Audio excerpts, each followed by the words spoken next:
എല്ലാവർക്കും SR കറിവേണ്ടിലേക്ക് സ്വാഗതം. ഇന്ന് മാഗി വെച്ചൊരു പോള റെഡിയാക്കി എടുത്താലോ. എപ്പോഴും ഒരേ രീതിയിലല്ലേ മാഗി വെച്ച് ഉണ്ടാക്കാറ്. അപ്പോൾ ഒന്ന് മാറ്റി പിടിക്കാം. കുട്ടികളുടെ ടിഫിൻ ബോക്സിൽ ബ്രേക്ക്ഫാസ്റ്റ് ആയിട്ടും പിന്നെ ഈവനിങ് സ്നാക്സ് ആയിട്ടൊക്കെ കുട്ടികൾക്ക് ഉണ്ടാക്കി കൊടുക്കാൻ പറ്റും.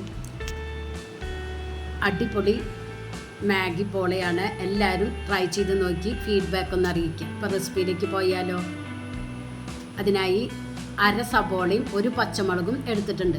കുട്ടികൾക്ക് പച്ചമുളക് ഇഷ്ടമില്ല എന്നുണ്ടെങ്കിൽ ഒഴിവാക്കാവുന്നതേ ഉള്ളൂ കേട്ടോ. കുട്ടികൾ പച്ചമുളക് കടിക്കുമ്പോൾ കുട്ടികൾക്ക് പറ്റില്ലല്ലോ, അപ്പോൾ അത് വേണമെങ്കിൽ നിങ്ങൾക്ക് ഒഴിവാക്കാം. അല്ല, എരിവ് ആവശ്യമുള്ളവർക്കാണെങ്കിൽ പച്ചമുളക് ചേർത്ത് കൊടുക്കുക.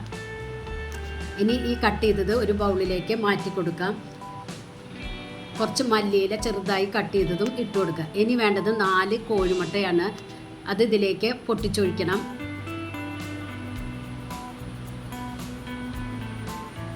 ഇതിലേക്ക് 1/2 ടീസ്പൂൺ പെപ്പർ പൗഡറും ഒരു നുള്ള് ഉപ്പും 2 ടേബിൾ സ്പൂൺ കോൺഫ്ലവറും ഇട്ടിട്ട് നല്ലതുപോലെ ബീറ്റ് ചെയ്തെടുക്കണം. കുറച്ച് മഞ്ഞൾപ്പൊടിയും ഇട്ട് കൊടുക്കുന്നുണ്ട്. ഒരു കളർ ചേഞ്ചിന് വേണ്ടിയിട്ടാണ് മഞ്ഞൾപ്പൊടി ഇട്ട് കൊടുക്കുന്നത്. അത് വേണമെങ്കിൽ ഒഴിവാക്കാവുന്നതേ ഉള്ളൂ.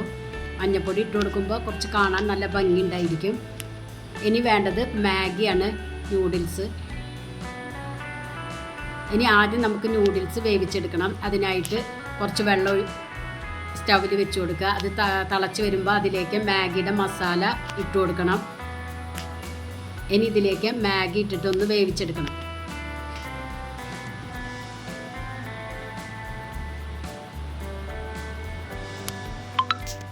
ഇപ്പം നമ്മുടെ മാഗി ഇവിടെ വെന്ത് കിട്ടിയിട്ടുണ്ട്. കുറച്ച് വെള്ളത്തോട് കൂടിയിട്ട് വേണം മാഗി എടുക്കാൻ. ഇതിനും മാറ്റി വയ്ക്കുക. ഇനി സ്റ്റൗവിലേക്ക് വേറൊരു പാൻ അടുപ്പത്ത് വെച്ച് നല്ലതുപോലെ ചൂടാക്കിയതിന് ശേഷം ഏത് പാത്രത്തിലാണോ മാഗി പോള ഉണ്ടാക്കുന്നത് വെച്ചാൽ ആ പാനിലേക്ക് ഒരു ടേബിൾ സ്പൂൺ ഓയിൽ ഒഴിച്ചു കൊടുത്ത് ഒന്ന് ചിറ്റിച്ചെടുക്കണം. എന്നിട്ട് ലോ ഫ്ലെയിമിൽ വെച്ചിട്ട് വേണം കുക്ക് ചെയ്യാൻ.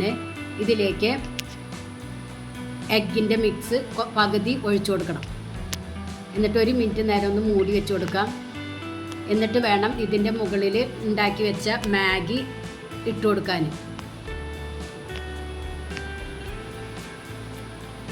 ഇനി ഇതിൻ്റെ മുകളിൽ ബാക്കിയുള്ള എഗ്ഗിൻ്റെ മിക്സ് ഒഴിച്ചു കൊടുക്കുക.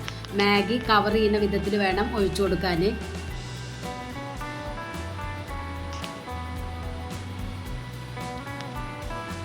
ഇതിൻ്റെ മുകളിൽ കുറച്ച് ക്രഷ്ഡ് ചില്ലിയും ഒന്ന് ഇട്ട് കൊടുക്കാം. 5 മിനിറ്റ് കൊണ്ട് തന്നെ ഇത് റെഡിയായി കിട്ടും. ഒന്ന് മൂടി വെച്ച് കൊടുക്കാം കേട്ടോ. ഒരു 3 മിനിറ്റൊക്കെ കഴിയുമ്പോൾ ഒന്ന് തുറന്ന് നോക്കുക. അപ്പോൾ ഒരു ഭാഗം ആയിട്ടുണ്ടാവും. ഇതൊരു വേറൊരു പാനിൽ കുറച്ച് ഓയിൽ തടവിയിട്ട് അതിലേക്ക് മാറ്റി കൊടുക്കാം. ഇനി 2 മിനിറ്റ് നേരെ സ്റ്റൗവിൽ തന്നെ വെച്ച് കൊടുക്കാവുന്നതേ ഉള്ളൂ.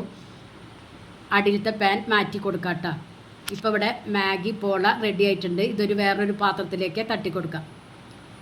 അടിപൊളി മാഗി പോളയാണ്. എല്ലാവരും ഒന്ന് ട്രൈ ചെയ്ത് നോക്കി ഫീഡ്ബാക്ക് ഒന്ന് അറിയിക്കുക. നിങ്ങൾക്ക് ഇഷ്ടമാവുകയാണെങ്കിൽ പ്ലീസ് ഒന്ന് സബ്സ്ക്രൈബ് ചെയ്ത് ലൈക്ക് ചെയ്താൽ ബെല്ലൈക്കൻ ഒന്ന് അമർത്തുക. Thank you.